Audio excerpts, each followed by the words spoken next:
I'm Florence Jackson, a long-time parishioner of St. Clare's. My next birthday is March the 6th. I'll be 98. One thing about St. Clare's, they're very friendly and they accepted.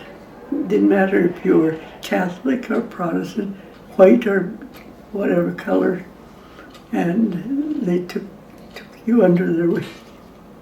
Because my husband was Protestant, and when they were having the meeting to pledge money to build a church, I said to Frank, I don't know what it's all about, but if you come, you'll see, you know.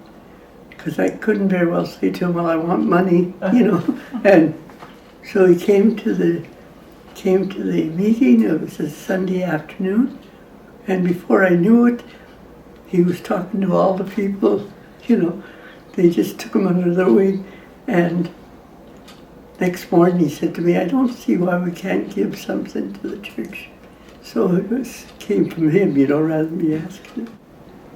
Since its foundation in 1961, the Spirit has brided on your parish, on your Christian community. Well, first we were in the chapel at St. Antoine, and David at that time was about 3 or 4 years old. So I'd sit down at the back of the chapel with him on my lap, because, I mean, he'd be gone on me, you know.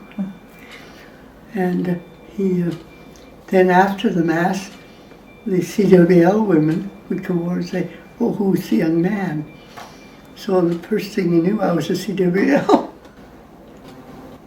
It's a sad time, but I think St. Clare's should be proud, because Father Peter Knappen, he's a priest who went to St. Clare's. And we had another family, Margot St. Marie and Jim St. Marie, and 2 of their sons went in to be missionaries from St. Clare's. Father Maurice Richard used to sing in our choir, and then he became a priest. Oh, I did. Yeah, before I was a friar, I sang in the choir here. There were Franciscan friars who were ministering here, and it was Father Duane Mastrangelo, who was the parish priest then. And it was to him that I went and spoke when I felt as if I had a call to join the Franciscans. The first priest we had, well, when the Franciscans came to Canada, came to Longueuil, or South Shore, I should say, it was Father Francis, Sullivan was the first priest, and he was involved with statues, and I still have the Sacred Heart statue. Still, it's on the sink there. Okay. Each priest had something. Father Christian would always say, now give what you can, and God will reward you for it. So I said, there's a lot of people that's God that has rewarded. And Father Paul, pigeons. I don't know how many pigeons he had in the house. He'd open the door and go in, and all he'd hear is pigeons. Now, Father Peter Knappen, he was not one to talk or shake hands. So it's a lot of people, and the people from St. Francis too were not happy about that.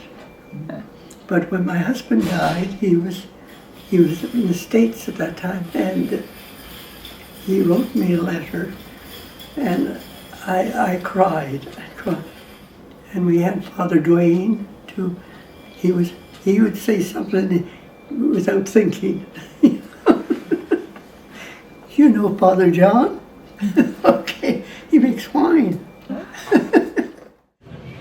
I started as a parishioner and ended up as the pastor.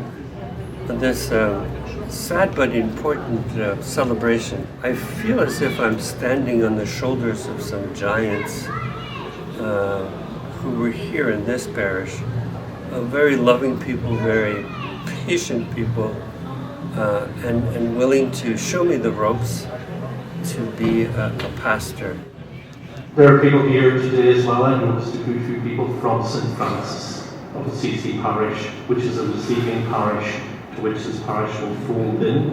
And I'm grateful that you've come here today. And when I've been at St. Francis, I've spoken about the fact that you are folding into their parish. And we know that this is not an easy process. Hi, my name is Lori, and I've been a parishioner here at St. Francis literally all my life. I've been asked to say a few words, and I just wanted to talk a little bit about St. Clare's and St. Francis.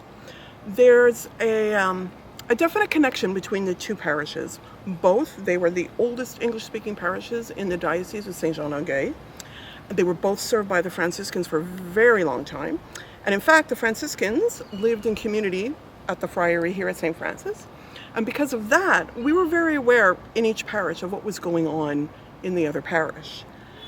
While it's really a very sad day in the fact that St. Clare's has had to close, we here at St. Francis are really looking forward to getting to know you better and to helping you keep the legacy of St. Clare's alive.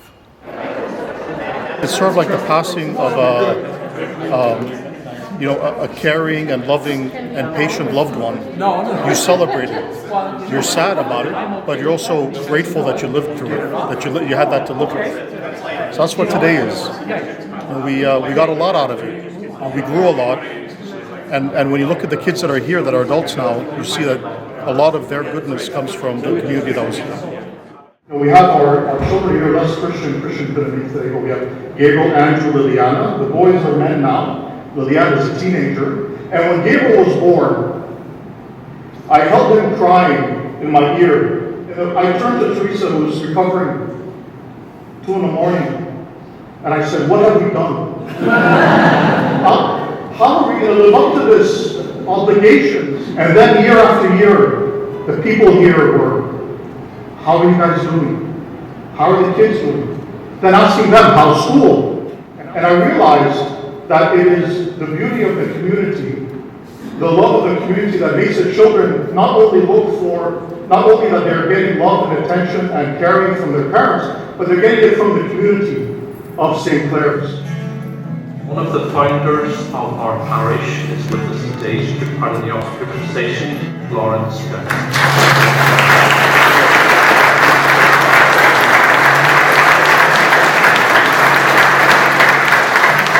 has been a faithful member of this parish community for many years. Thank you, Florence, and everyone. You've all been collaborators, not just in the organisation, but collaborators in faith and in hope. And we pray that that will continue wherever you find yourselves.